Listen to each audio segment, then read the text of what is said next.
Hey there, it's Matt. Hope you're having a beautiful morning or evening. Today I wanted to talk a little bit about an important topic, is what happens when we get angry with the universe, with God, with the divine, whatever you want to call it.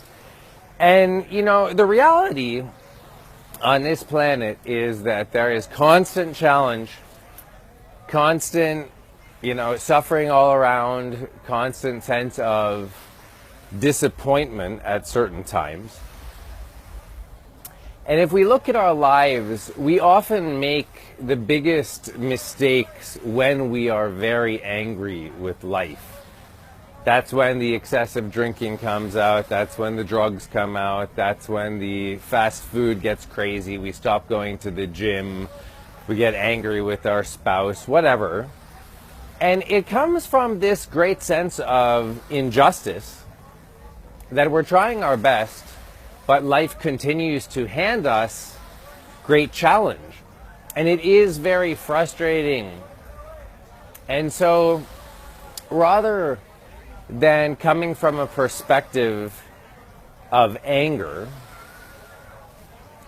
we're much better off when we go through disappointing moments and big challenges to come from a place of acceptance, where we just understand that life has a constant ebb and flow to it. Just like the tide comes in and out, just like day turns into night, up and down, the whole world is about balance. And everybody has times in their life when it feels like things are easy and moving up without too much effort, and then other times, other moments where it feels like we're trying so hard, but nothing good is happening.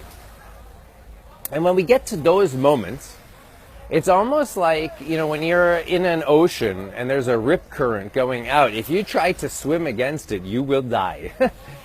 And when life is challenging, we have to find a different way other than just to ram against it and get frustrated and then lose ourselves in more self-defeating and self-sabotaging behaviors.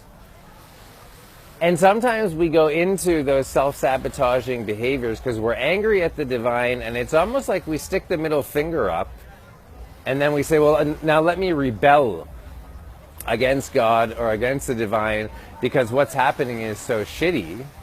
But the rebellion is ultimately only ever against ourselves when we do that. We're the one who has to pay the price for the excessiveness of the bad habits, nobody else.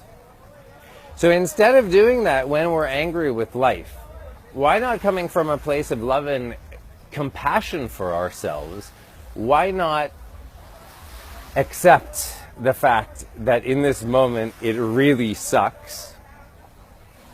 Take a deep breath, breathe through that minute, that hour, that day, breathe in love and compassion for ourselves, exhale all that tension and frustration, and know that it will pass because everything is impermanent.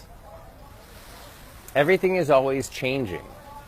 So if we can learn to weather those difficult moments, whether created by an external circumstance or just by our mind, whatever the case, if we can learn to weather those challenging moments, we can get through them with some sense of balance, which allows us then to be better off when the good times come back, as opposed to the bad times come, we react, we freak out, we torch everything, burn it to the ground, and then it takes so much work to get back.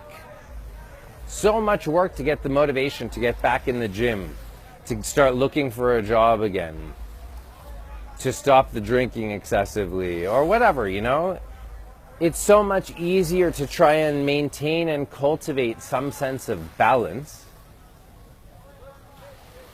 And it's a very much a warrior mentality of being firm and solid in the face of challenge. But as Trungpa Rinpoche said, a warrior mentality, a warrior state of being, of firmness and confidence, also has a quality of deep sadness to it, of understanding that life is full of suffering.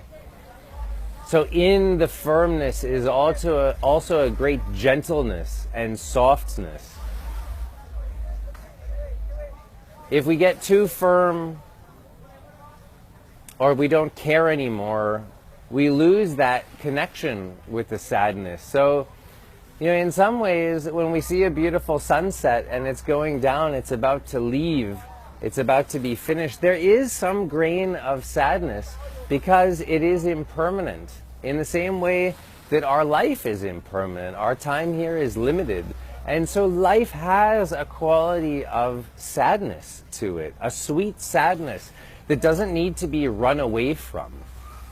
So when we go through moments that are tough, when they're sad, let's cultivate an acceptance of those feelings and an understanding that it's just part of life. And in that acceptance and the feeling of the sadness grows this amazing power and strength and understanding that we can truly get through anything. And that is so powerful. That leaves you in a place where nobody can manipulate you and nobody can control you because you are not afraid to feel your emotions.